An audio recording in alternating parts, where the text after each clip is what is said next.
I'm Catherine Maud. I'm Assistant Professor of Women and Gender Studies here at AUB in the Department of English. I just started in August, and so it's really nice to begin only my second semester here with a...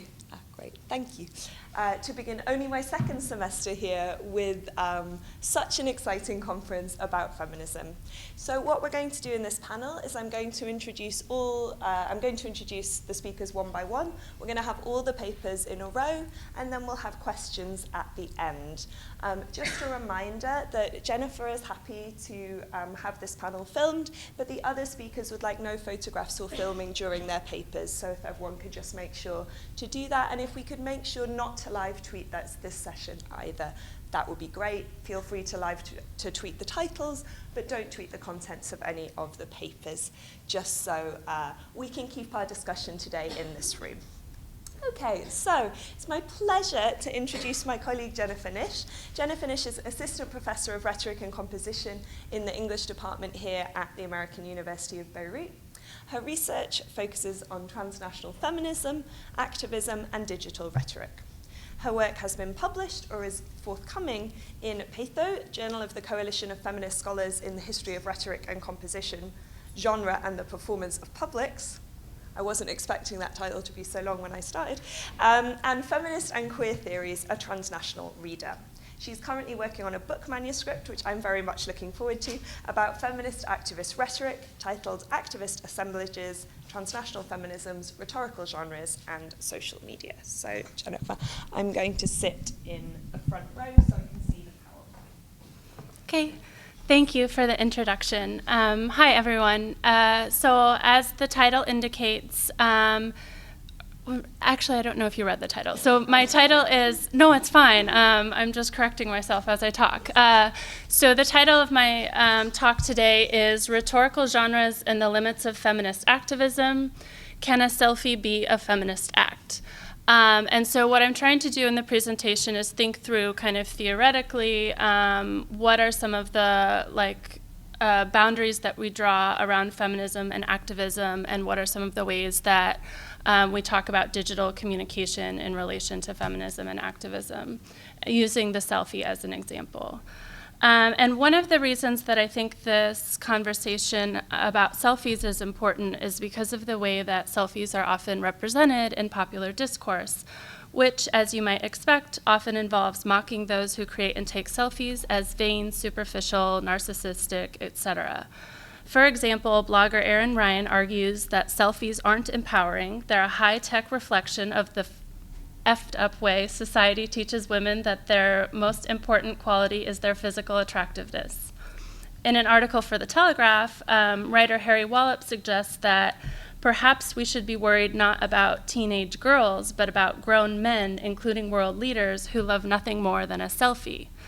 And as with many gendered insults, this one achieves its punch by devaluing the selfie as a practice associated with women and, even worse, young women. So a team of psychologists has even responded to concerns about selfies by constructing a study to determine whether, and I'm not sure how this is pronounced, selfitis or selfieitis, I think selfieitis, is something that can be considered a diagnosable mental illness.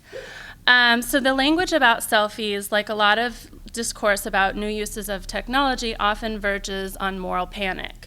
And cultural critic Henry Giroux has argued that selfie culture, quote, speaks to the disintegration of those public spheres, modes of solidarity, and sense of inclusive community that sustain a democratic society. So he sees selfie culture as taking up public space that was once focused on dialogue and important social problems, for narcissistic and superficial purposes, and also he's concerned about the ways that people are making them available for surveillance through their use of selfies. However, I take issue with Giroux's nostalgia for previous forms of public discourse. I think it's problematic. A number of influential scholars have critiqued the notion of the public sphere as a formation in which everyone isn't equally able to participate or be heard. And so the notion of counter-public discourse emerged as a way of highlighting techniques through which marginalized speakers and writers add perspectives that were outside of the mainstream or dominant discourse. And I think the internet and digital technology, including mobile phones and social media, have altered some of the barriers for participation in public discourse. So selfie culture is possible because the barriers for participation have changed, and this means that public discourse now includes a wide range of things that weren't previously circulated or engaged with on such a wide scale.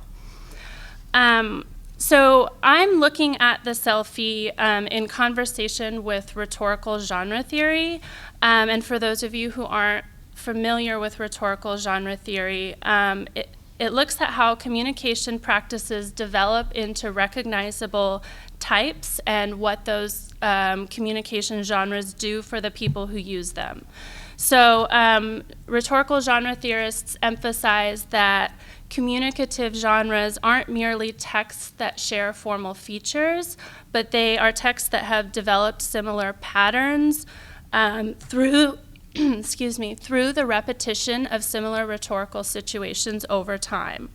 So some other examples of things that are considered rhetorical genres would be like letters, newspaper articles, conference presentations, and these very broad genres can also be broken down into smaller, more specific genres like the business letter or the poster presentation, the restaurant review. So genres develop when communicators with similar purposes, audiences, or contexts develop similar kinds of texts in response to those situations. And the selfie, I think, is a rhetorical genre that can also be broken down into a wide range of purposes and audiences and contexts.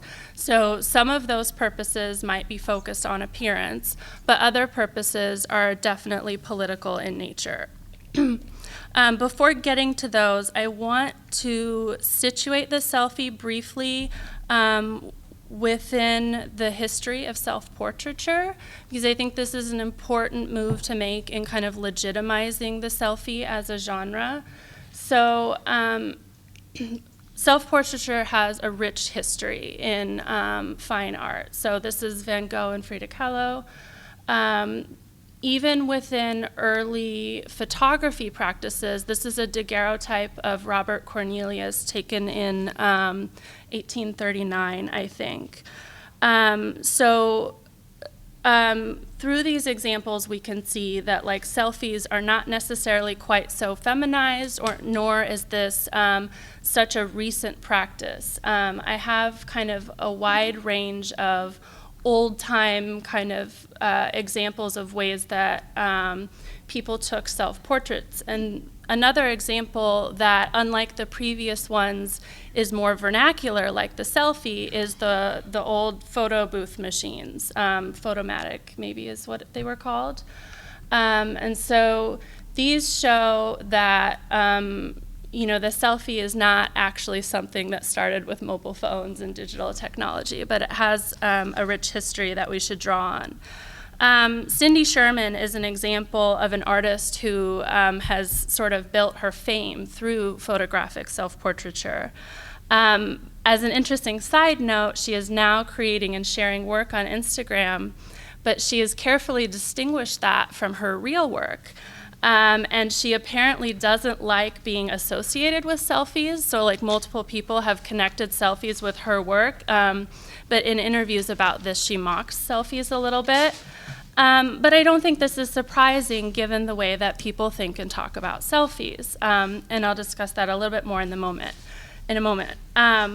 So Jill Walker-Retberg has noticed that the difference between most of the forms of self-portraiture that we're probably culturally familiar with and selfies is the fact that selfies are vernacular.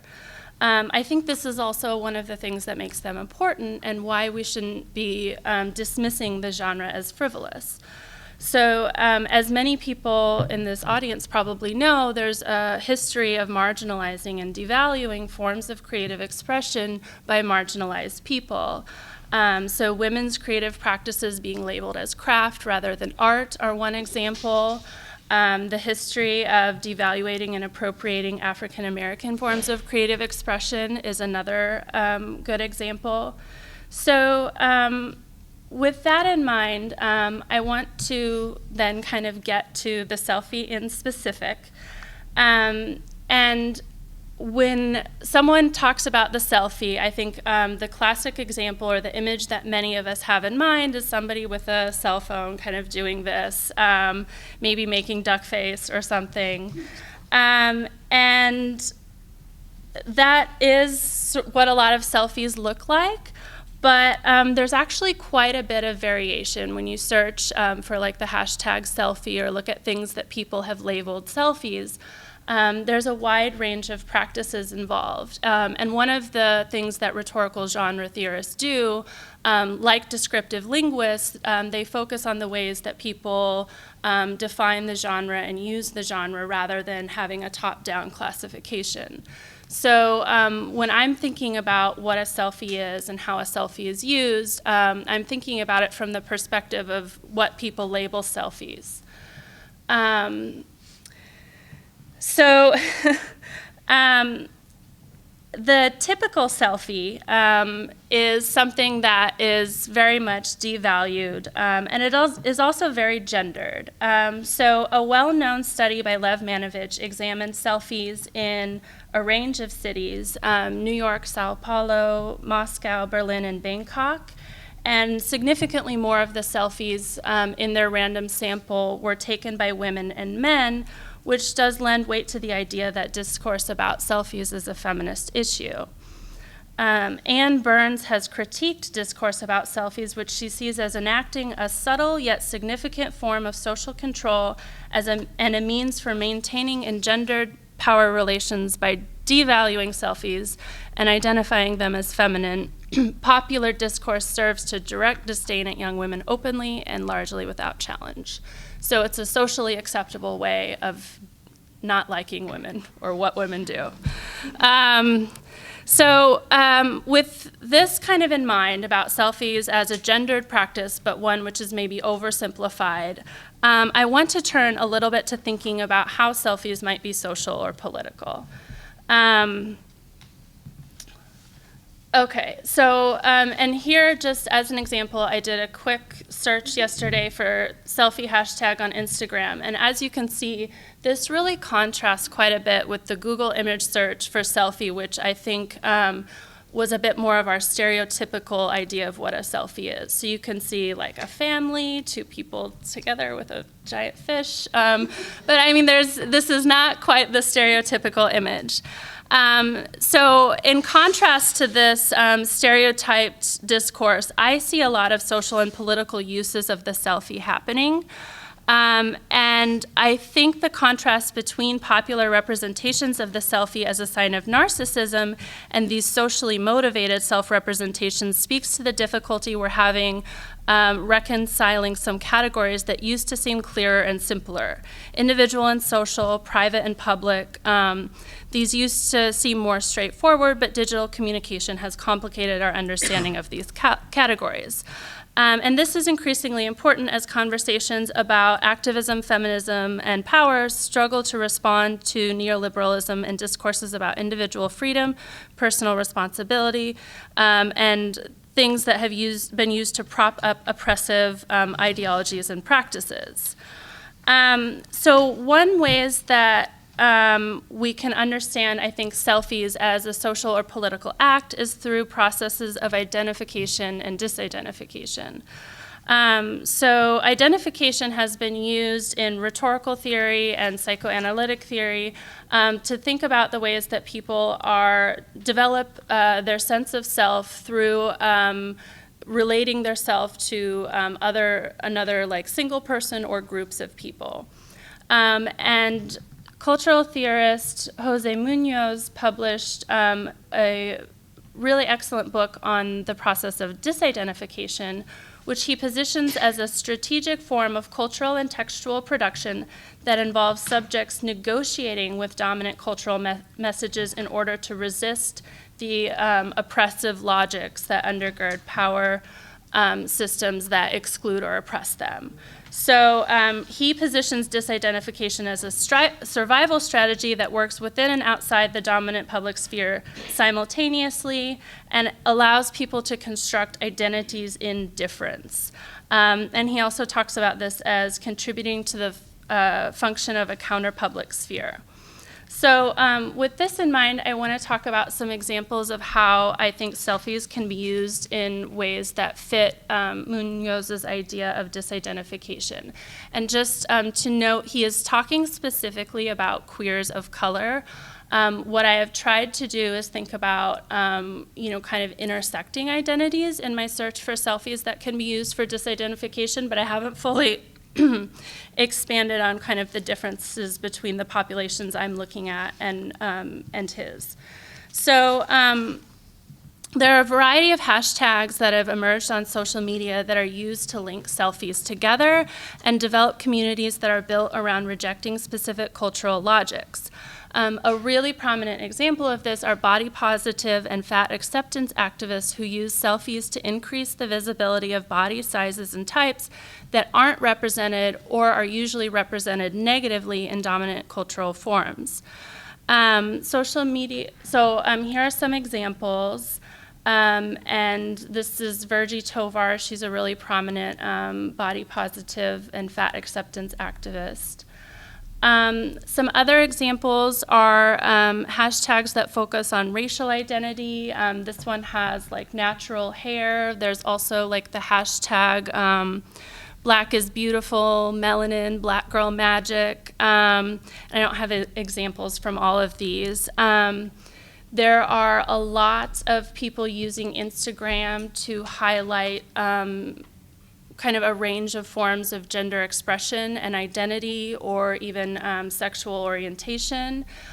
So bringing visibility to these kinds of practices, but also connecting to other people in ways that are facilitated by digital communications ability to help people with similar interests or identities kind of find each other across different social situations and geographic constraints. So here are some other examples of selfies that I've found using hashtags non-binary, the hashtag non-binary. And these selfies I found using the hashtag trans, and these are all publicly available posts. Then finally, I want to think too about, so this is another kind of emergent form of selfies that some journalists reported on. These are Tunisians taking photos of garbage, which I'm sure Beirutis here can relate to call attention to structural problems with their government. And so this is kind of another like less gendered but very overtly political way of using the selfie in kind of a specific context for activist purposes. People also take selfies at protests. These are Freddie Gray protesters and anti-austerity protesters. They also take selfies for non-progressive reasons. These are pro-life protesters at an abortion clinic. So, I mean, that caveat kind of brings me to the end of my little exploration here, kind of thinking through what is and isn't possible with a selfie, and there are caveats to, I guess, what I'm saying here, which is that we're not ever going to be able to place selfie as like a progressive genre or a narcissistic genre. I mean, much of it depends on the orientation of the people who are using it and their social situation. And so just like discussions of how digital media or social media can be used in activism. No selfie alone, no like tweet alone is going to be activism. We always need to see them either as part of like a conversation or as one point in like a larger process. And another example of selfies being kind of like one moment in a broader activist project is these examples from the Uprising of Women in the Arab World. So this campaign was part of like a broader set of activities or actions that this group created. And the selfies, I think, have a lot of potential for drawing visibility to an issue and drawing the attention of people who might otherwise ignore the political articles or things that one posts on social media. So yeah, I'm out of time, so I'm going to end there, but there's lots more to say, so I'm happy to talk more about anything I didn't get to or any questions you have in the discussion. Thanks.